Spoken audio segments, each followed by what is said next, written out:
অবস্থা দেখো। আজকে শনিবারে তো ওরা বিভিন্ন রকম খেলাধুলা করে। শনিবারে বিশেষ করে রান্নাবাটি খেলাটা ওরা খুব পছন্দ করে, আর প্রতি শনিবারে ওরা রান্নাবাটি খেলাটা করে। তো তার জন্য কিন্তু প্রার্থনাটা সেটা তো করতে হবে। প্রার্থনাটা কমপ্লিট না হতে হতেই দেখো হইচই শুরু করে দিয়েছে যে আমরা পড়াশুনো করব না। শনিবারটা ওরা স্বাধীনভাবে খেলা করে, রান্নাবাটিটাই বেশি খেলা করে। তো কিছু করার নেই, ওরা আজকে যা খুশি তাই করবে, আজকে কোনো পড়াশুনো নয়। শোনো, তোমাদের একটা কথা বলি, তোমরা প্রতিদিন পড়াশুনো করো, কিছু না কিছু অনেক কিছুই করো, কিন্তু শনিবারটা তোমরা রান্নাবাটি খেলা করো বা বিভিন্ন রকমের খেলা করো, কিন্তু বড়রা যেটা বলে সেটা তো শুনতে হয়। তোমরা সেটা না শুনেই হইচই শুরু করে দিলে, এটা কি করে হয় বল?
তোমরা কি রান্না করছো আজকে?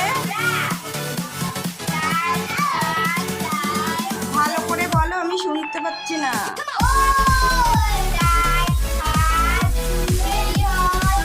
বাবা, তোমরা রান্না করছো, ডিম করছো, তারপরে মাংস করছো, সবজি করছো, ডাল করছো, এত কিছু রান্না, বাপরে বাপ। ঠিক আছে তোমরা রান্না করো, ঠিক আছে তোমরা রান্না করো।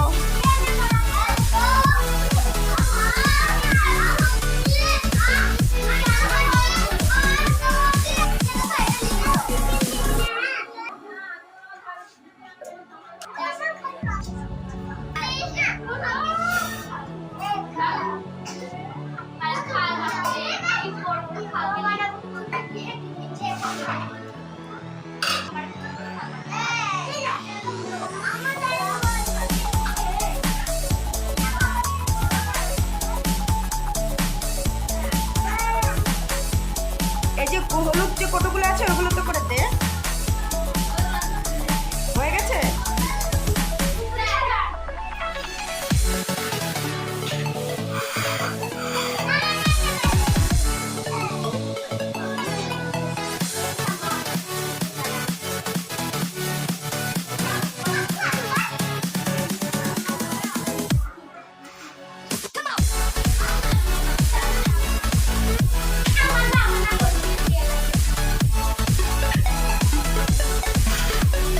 ভালো করে দিতে হয়, এইভাবে বা হাত দিয়ে ছুটে দিতে নেই।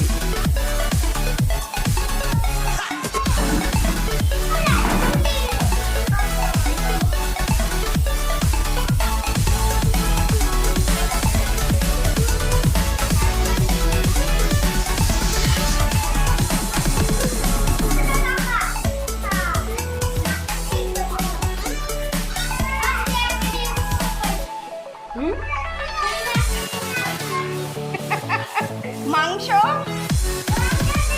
ডিম, মাংস সব পুড়িয়ে গেছে। তাহলে সবাই মিলে ভাগ ভাগ করে একটু একটু করে খেতে হয়। ওই দেখো একটু ভাগে কম পড়েছে বলে রাগ করে ফেলে দিচ্ছে। ওই তো ওদের বেশি বেশি করে দিয়েছো কেন? ওদের এখান থেকে নিয়ে দাও। বা হাত দিয়ে কেন দিচ্ছে তুমি? ডান হাত দিয়ে।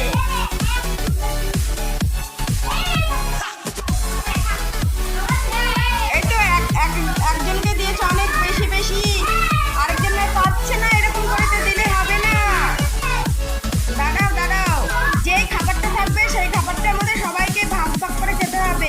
একজনকে বেশি দিচ্ছ একজনে পাচ্ছে না, এরকম করলে তো হবে না। সবাইকে একটু একটু করে দিতে হবে, সবাই ভাগ করে খেতে হয়, বুঝেছো?